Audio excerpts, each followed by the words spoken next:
Estamos en la Puebla de Arganzón, que no pertenece a la condado de Treviño. ¿Vale? Este retablo que tenéis aquí es una de las joyas de todo el País Vasco. No hay otro igual en ningún otro sitio. Y ya le dejo a Roberto. Bueno, gracias, Candy. Lo estabas haciendo de maravilla, ¿eh? No hace falta que hable más, porque lo estabas haciendo muy bien. Bueno, mirad, esta iglesia es una pequeña catedral, si os dais cuenta, ¿eh? Y fijaos que el pueblo no es una ciudad, no es muy grande. Entonces decís, bueno, ¿y esto por qué este edificio tan tremendamente bonito y grande aquí, en un pueblo que, hombre, tiene 3.000 habitantes, una cosa así? Bueno, pues tiene su razón de ser. La Puebla de Arganzón, una de las cosas que tuvo era precisamente el Camino de Santiago. El Camino de Santiago jugó un papel muy importante en este paso, que fue frontera, lugar de encuentro entre los reinos de Navarra y el reino de Castilla. El reino de Navarra y el reino de Castilla. Y aquí hubo familias importantes que jugaron un papel decisivo en la política de aquella época, y vuelvo a repetir, que bueno, no es el caso de hablar ahora de la historia tan detenidamente, ¿no? Lo que nos interesa a nosotros, el Camino de Santiago era como una especie, yo siempre suelo comparar en la Edad Media como nuestra Internet. Internet, ya sabéis que en inglés significa entre una red, una red entrelazada, net, una red. Entonces, esto era igual. La gente de todos los países, desde Dinamarca, Suecia, por Inglaterra, Alemania, Austria, venían, Francia, atravesando toda Europa hasta llegar a Santiago de Compostela. Claro, algunos salían de su casa, al final que se formaba, pues como una gran red. Con lo cual estos caminos, el Camino de Santiago se convirtió en un lugar donde se encontraban muchos idiomas, culturas y riqueza. Ya se traía riqueza en los dos sentidos, riqueza económica, pero también riqueza, porque claro, el camino de peregrinación lo hacían personas muchas veces poderosas, influyentes, ricas de los distintos países, de los Países Bajos, de Inglaterra, de Alemania, lo que os he dicho. Eran los hijos de los nobles o de los reyes los que hacían el camino como peregrinos, pero en otras ocasiones también riqueza cultural, religiosa, espiritual, porque estas personas venían pues trayendo nuevos, lo que os he dicho, idiomas diferentes, hablan en alemán, en inglés, como nosotros hoy en día, en francés, que estáis aprendiendo distintos idiomas, pero además traían diversas ideas. A través del Camino de Santiago vino el arte románico, los monjes de Cluny, en el siglo X, luego vino el arte gótico, y a eso quería llegar. Mirad los arcos de la iglesia, de esta iglesia, mirad arriba. Bien, pues todo esto se llama arte románico. Arte románico, arte gótico, arte gótico. Yo siempre suelo hacer con el Camino de Santiago, algunos estabais igual en primaria, para distinguir el románico y el gótico. Románico, gótico. Románico, gótico. ¿Vale? A ver, ahora mirad estos arcos. ¿Qué son? ¿Románicos o góticos? Apuntados, tienen punta, ¿no? En punta. Así, en punta, por lo tanto, góticos. El gótico supuso esto, lo que estáis viendo, de las iglesias achaparraditas del románico, se pasó a las iglesias más altas, con luz, con vanos, es decir, con ventanas para tener luz, y eso cómo lo consiguieron, pues con arcos apuntados, el gótico. Estilizó en la arquitectura religiosa, y también luego tuvo su influencia en la arquitectura civil, es decir, los castillos, los palacios, etc.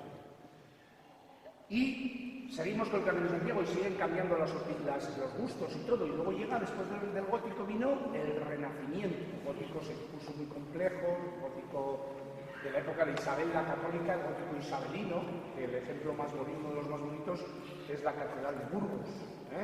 ¿Vale? Y después del gótico isabelino, de Isabel la Católica, de los reyes católicos, vino ya el Renacimiento, el arte renacentista.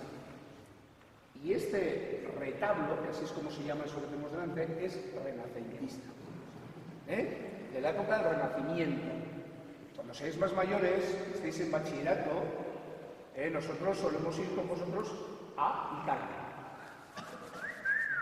¿Quién lo ha dicho? Come pizza, sí. Ahí nos vamos. Y allí solemos ver pues, las obras de Miguel Ángel, de Rafael, de... ¿Quiénes eran estas? ¿Las tortugas ninja? No, no eran las tortugas ninja. Rafael, Miguel Ángel, todos estos, Leonardo da Vinci, eran los hombres genios del Renacimiento, que nació en Italia. Luego se extendió también, como os he dicho antes, por todos los caminos de peregrinación por toda Europa. Y llegó aquí también. Ahí tenéis el arte renacentista. ¿Y sabéis cómo se distingue el arte renacentista? Las conchas, que son muy importantes. ¿Veis la que está encima de la Virgen? Encima de las dos imágenes, porque hay tres vírgenes, la del centro y la de arriba, encima tiene como una forma de concha. Bueno, pues eso es típico del Renacimiento. Siempre que veis esas conchas, pues claro, no una, sino que abundan, eso es renacentista, ¿vale? Es una obra renacentista. Gracias, Quique, que estamos echando... No os preocupéis, echamos un par de euricos, pero merece la pena, porque así luego con ese dinero mantienen bien la iglesia, ¿vale? Bueno, pues eso es un retablo, suelen ser normalmente de madera policromada, es decir, madera pintada.